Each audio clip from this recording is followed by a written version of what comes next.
Welcome along to the Make It Count podcast. My name is David. My name's Matt. And we are the Taylor Bros. And we're talking about being real in an artificial world. This is our final episode of the summer shorts. Summer speedos. Yeah, wow, that was no. Anyway, today it's about the human touch, right? Indeed. The human touch, the power of real world connections. So what did you want to talk about with respect to that? So this is very much related to last week's episode, leading on from artificial relationships or artificial friendships, relationships in a digital world, and how can we kind of remember our humanity, remember the human touch in a digital age, the human touch in an age of artificial intelligence. Mm-hmm. My wife was telling me about a TED Talk she watched recently, talking about the first 5 years of a child's life being very, very significant for an ability for that child to make connections. And that's all about basically consistent and over time connections in person. Games like Peekaboo and the like show that an adult is trustworthy, that you can make a connection. Oh, interesting. And so one of the things we realise is children come out, and at the beginning they can't see, but after the first few months, what they do is they're looking for faces, and they're looking into another person to see if they can be known. Yes. Ultimately, can I see myself in you? Can I be known by another person? Yep. And so what they realise is eye contact, essential. Yeah. I'd heard it as, I think, the first 1,000 days, which kind of equates to roughly 3 years. But yeah, and it's interesting thinking of it in that regard of like 1,000 days. Actually, it doesn't seem like that. I mean, that's 3 years. And of course, as you said, the eye contact and the face is so important, but also certainly early doors, it's that physical touch. It's about as much body contact with mother and ideally father as possible. Yeah. And what we realise is that doesn't change.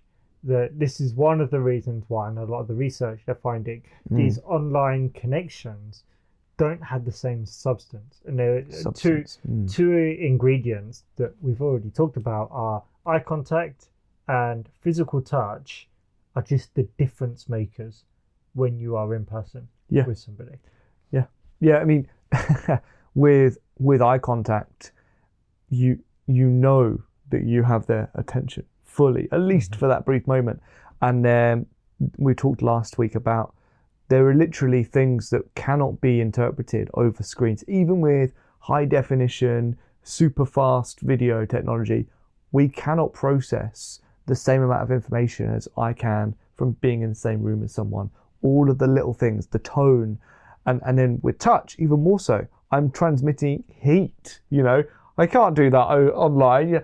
There is physical vibrations that are being sent between persons. That sort of information cannot be mediated, and even if it could, it would be false. It would, you've got those pressure sensor gloves that kind of in virtual reality. Yeah, I mean, I've seen some of those webcams. I don't know if it's software or hardware necessarily, probably a mix of both.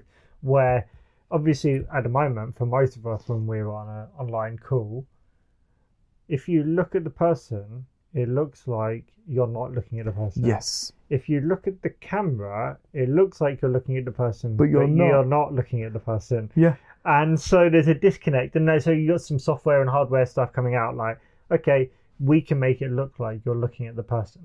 Yes. Basically, we'll use some AI to make it look like that.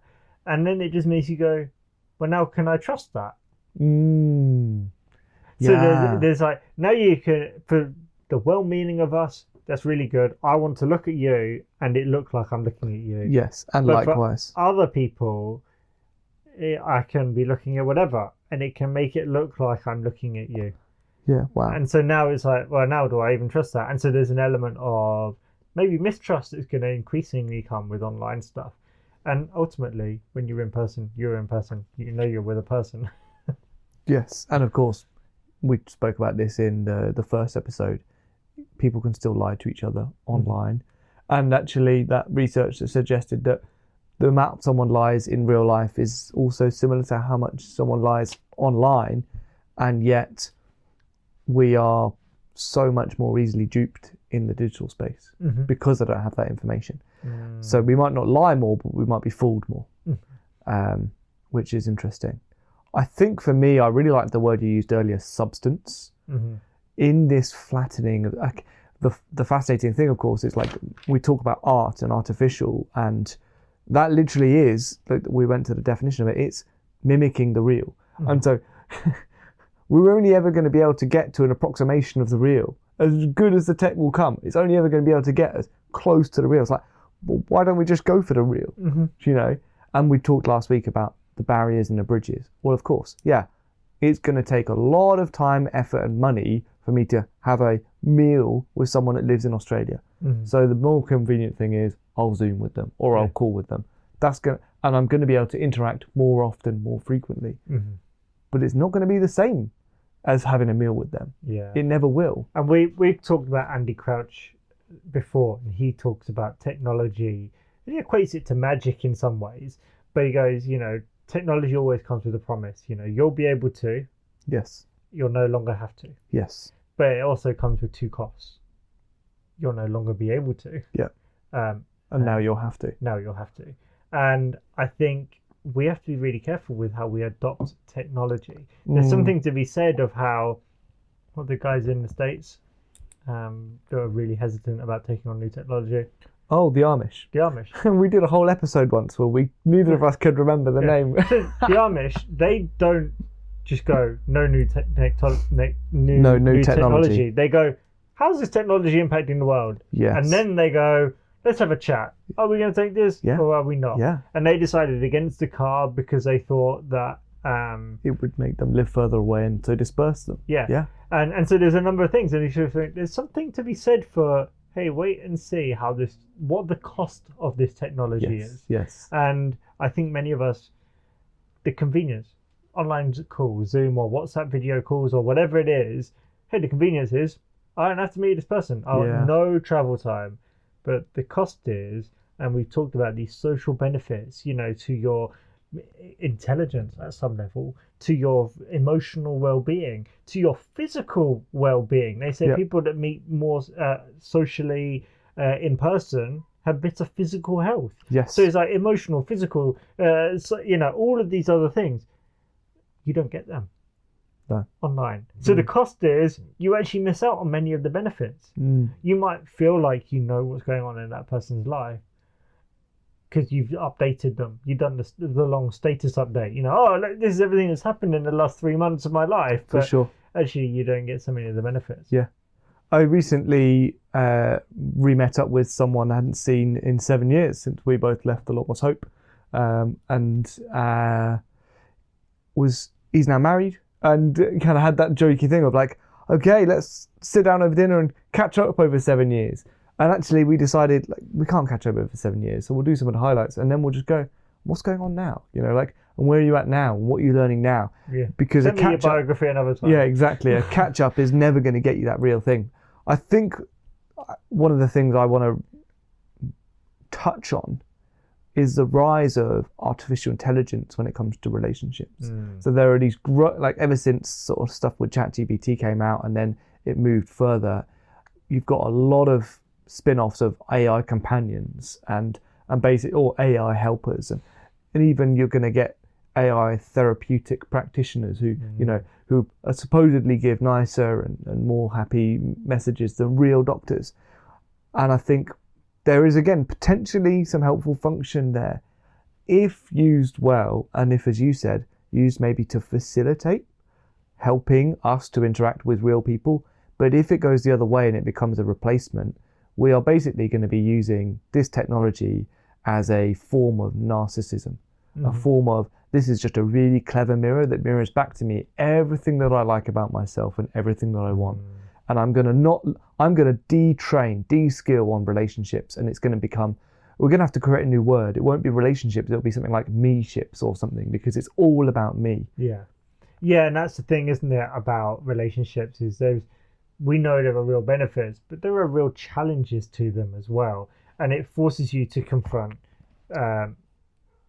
problems in your own life, not only your problems, but character flaws, shall we say. Yeah. And like you said, if actually one of the reasons we like this artificiality and the superficiality is it means that I don't have to deal with the hard things because that makes me feel uncomfortable. Yes. And it's somebody else's fault. So instead, like you said, I get the AI thing that tells me how great I am. Yeah. But that means that actually you're even less likely to be, I don't know, liked by other people, other actual people. Yeah. And then we might end up in a place where there are a whole load of people that literally cannot interact with another human being because that human being might go, I don't like what I see. Yeah. Whereas the tech has been going, massage that ego and give you everything that you want. Yeah. Effectively, we're going to become spoiled toddlers. Yeah. So. Interesting. I suppose the thing that is hopeful is that, we want to encourage you to meet in person, be real, but that is a challenge. Ultimately. It is a challenge. And it's not easy. It's not easy. I think for me, we do talk a lot about, books we've read and things like that on this podcast. We do book reviews.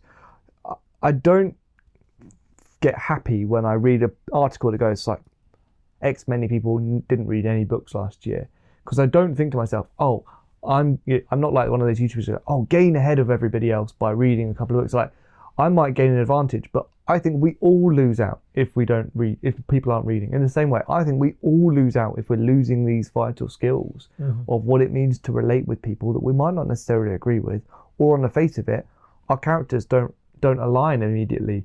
That's how actually we grow.